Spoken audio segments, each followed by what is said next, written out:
મિત્રો વગરની જિંદગી ખાંડ વગરની ચા જેવી હોય છે. ચાલે ખરી પણ મજા ના આવે. નખ વધે તો મિત્રો નખ કપાય, આંગળીઓ નહીં. તેવી જ રીતે ભૂલ થાય તો ભૂલ સુધારો, સંબંધને ના તોડો. ચહેરો સુંદર હોય કે ના હોય, શબ્દો જરૂર સુંદર રાખવા. લોકો ચહેરો ભૂલી જશે, શબ્દો નહીં ભૂલે. સવારનો ધુમ્મસ શીખવે છે, ધીમે ધીમે આગળ વધતા રહો. રસ્તો આપમેળે પોતે ખુલી જશે. કોઈના અંગત બનવું હોય તો એટલા બનો કે તકલીફમાં પહેલા તમને યાદ કરે, પછી ભગવાનને. સંબંધ બંને તરફથી સચવાય તો જ મીઠાશ રહે છે. એક તરફથી શેકશો તો રોટલી પણ બળી જશે.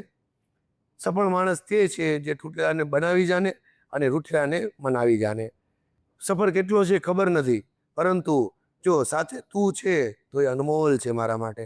ભૂખ્યું પેટ અને ખાલી ખીચું શીખવે છે એ કોઈ પણ શિક્ષક પણ શીખવી નથી શકતું.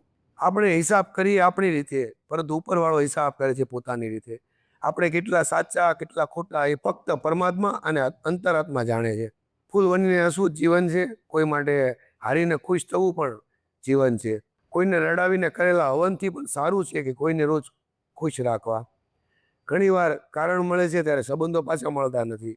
જીવન કર્મનું ગાડું છે, ક્યારેક સીધું તો ક્યારેક આડું છે, પરંતુ ચાલતું રહે છે. સંબંધ નિભાવવો હોય તો દુઃખમાં ભાગીદાર બનો, ફક્ત સુખમાં નહીં. કોઈ સમસ્યા લઈને તમારી પાસે આવે એટલે એ તમારા પર ભગવાન જેવો વિશ્વાસ મૂકે છે, તો એ વિશ્વાસ તૂટવા ના દેવો.